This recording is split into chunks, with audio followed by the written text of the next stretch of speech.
For the longest time, I've said, I do not need Apple TV. I already have too many apps. I do not need another. I'm gonna have to get Apple TV now. Alright guys, it finally happened. It's finally here.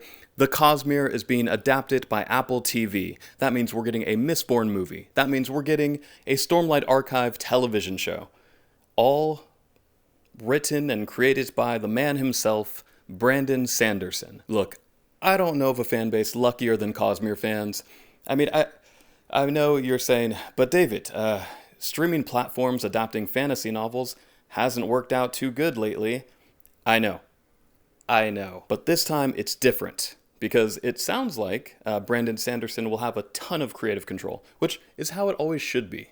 So in this video, we're going to go over the Hollywood Reporter article and Brandon's post after the news broke, and I'll share my thoughts on all of it. Now look, my goal is to release this by Friday afternoon, so shortly after this video goes up, you see, I'm waiting for the live stream in the background here. We're counting down the time. At 5 p.m. on Friday, 5 p.m. Mountain Time. So after you watch this, you could probably check out that, and it should be titled What I've Been Doing in Hollywood, Apple TV, a Mistborn movie, and a Stormlight series. And that's all on Brandon Sanderson's YouTube channel. Alright, now the Hollywood Reporter article. This is the one that broke the news.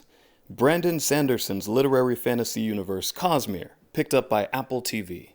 It's an unprecedented deal for the author, whose Mistborn series and the Stormlight Archive are being eyed for film and television adaptation, respectively. Yeah, I mean, it sounds like he's been trying to get this done for years. Could the next great fantasy screen franchise be here?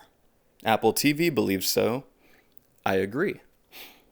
The streaming giant has closed what has been described as an unprecedented deal to land the rights to the Cosmere books, the fictional literary universe by fantasy author Brandon Sanderson. Now, the first titles being eyed for adaptation are the Mistborn series for features and the Stormlight Archive series for television. Now, right off the bat, he's going with the big hitters, with the big guns, you know? I think that's a great place to start. Let's see, the latter already has producers involved. Blue Marble, run by former WME agent Teresa Kang, is attached to executive produce the Stormlight Archive television adaptation. The deal is a rare one, coming after a competitive situation which saw Sanderson meet with most of the studio heads in town.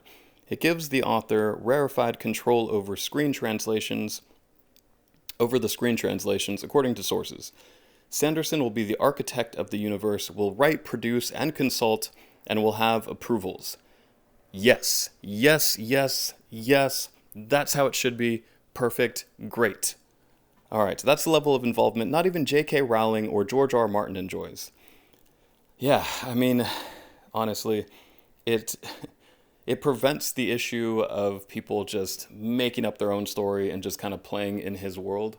So I love that he was able to get that. Sanderson's literary success and fan following helped pave the way for such a deal. One of the most prolific and beloved fantasy authors working today, he has sold over 50 million copies of his books worldwide, collectively across his series. Powered by his unique and loyal legion of fans, you guys, me too, he has raised nearly $100 million through crowdfunding, including a record-breaking Kickstarter publishing campaign for 4 novels that totaled nearly $42 million.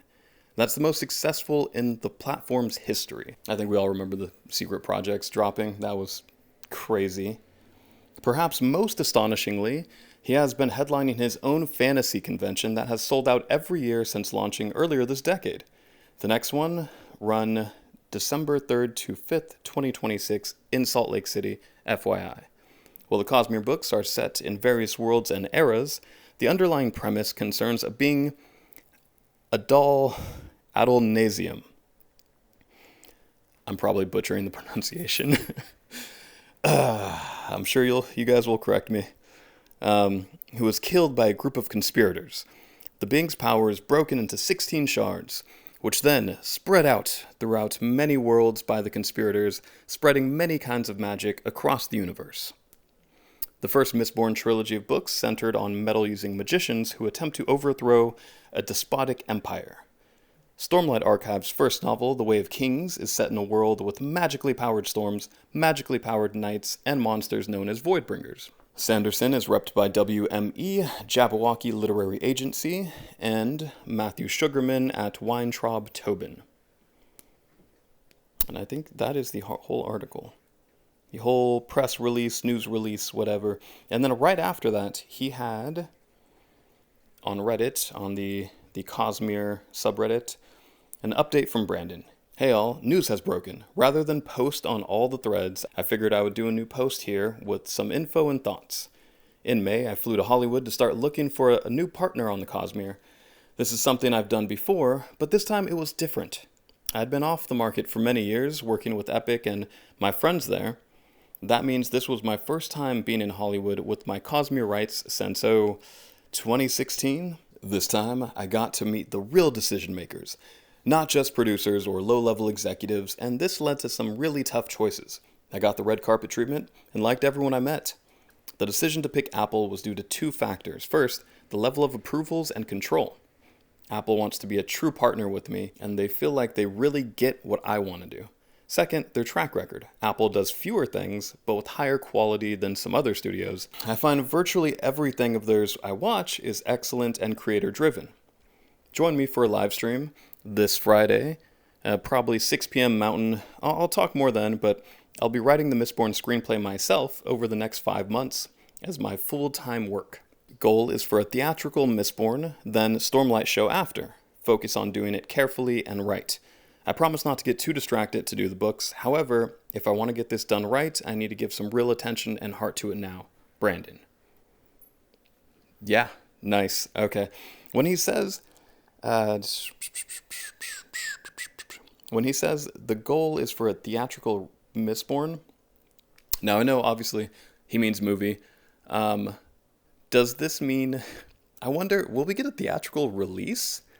Because I know sometimes Netflix will do that. I don't know where Apple TV stands on the whole, release it in theaters and then right after have it on streaming or at the same time. Because that would be kind of cool, I think, to have an actual, Mistborn movie in theaters. But if it's just on Apple TV, honestly, that's totally fine. I'm just happy we're getting the Cosmere in general. I have to say, Apple TV really does feel like the perfect place to host the Cosmere. From what I've seen on Apple, they have great quality control. I feel like are going to take the title from HBO as the best quality control. What I mean by that is production value. The film composition, the score, the acting, all of it will combine and be a very well-made product. Now, you might not like the direction a story takes, but it's going to be well-made. At least, the bar is at least that, HBO used to be like that before they turned into HBO Max. The HBO Max originals, you can tell, don't have that same quality control that HBO used to have. It is what it is, but it feels like Apple could just step right up and take that title. The amazing thing is that he's going to be heavily involved. You can't mess this up. It sounds like he will literally write the screenplays. It sounds like they're just going to let him cook, and that's how it should be. It's the obvious answer. Far too many times we've gotten writers, showrunners, producers who just want it to tell their own story and play in somebody else's IP in their universe. And it's like, why? Why'd you do that? Why would you buy the rights for something that's already successful just to make your own thing and upset everybody who already loved the story? It was a proven story, proven track record. People like this. And then you twist it and make it something, it doesn't make any sense. So I'm glad he's going to be so involved. It's not usually a great product when people just want to tell their own stories in somebody else's universe. Yes, I'm looking at you, Netflix's The Witcher. Ugh. But the obvious thing to do is just to adapt the proven story that people already love. What's funny is that's the premise of my most viewed video. So years ago I uploaded a little sketch comedy video called Why We'll Never Get a Stormlight Archive Adaptation. And the whole premise is there's a writer, showrunner who's I've always been something of a fantasy author myself. And the person going to pitch Brandon's idea is no, don't do that. Just make the story from the book, just adapt that, and it'll be successful. That one has like over 20,000 views. For my small channel, is huge. The reason I made that is that was generally the impression I had when we got, like the Rings of Power. These writers were just going to play in Tolkien's world. Or The Wheel of Time, where it sounded like they ignored Brandon's notes and they just kind of pushed along.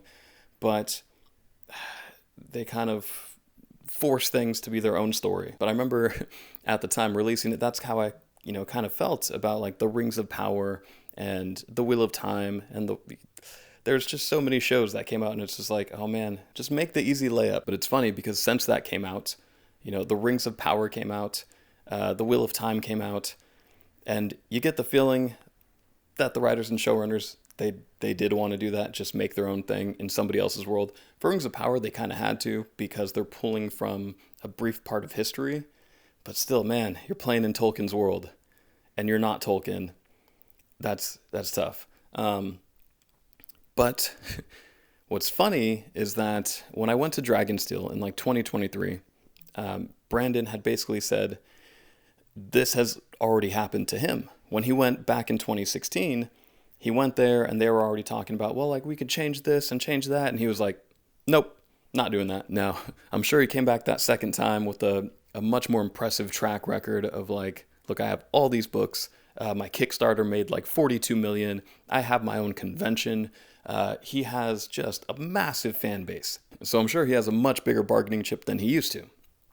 But it's just funny because that was the premise of that video, and it felt like it was true time and time again. But finally, I'll have to make a follow-up video. That was not the case this time. They're doing the right thing. Now that we're getting the Cosmere, do you think we'll get like maybe a short film of Trust in the Emerald Sea? Or like a one-off film? Or, a Yumi and the Nightmare Painter anime? Or, like what else is going to happen? Like, is he going to release a secret project and be like, oh, by the way, in private, we've been filming this movie and it drops today? Like, what's going to happen? Obviously, the crown jewel, obviously the big thing is the Mistborn and Stormlight Archive movie and series. But like, what else, I wonder, will come with it? How many... Is he going to do all the stuff? All the books? That would be crazy, right? You couldn't possibly do all of it. This is just the start. So what, besides Mistborn, besides the Stormlight Archive, what would be like your number one pick for something that needs to be adapted? Whether it's animated, whether it's live action, movie, TV show, whatever. What's the big one?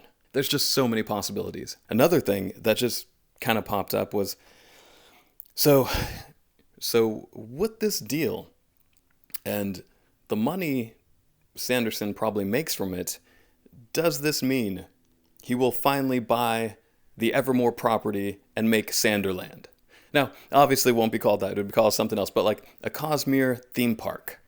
For you not aware, if you're not aware of the situation, the last few years at Dragonsteel, Brandon has been mentioning that he's buying up property to make like a little bookstore and, just kind of have like a little fantasy related area to shop at. But the property he bought and where he's making stuff is right across the street from Evermore Park, which is now like permanently closed. It was a small fantasy theme park.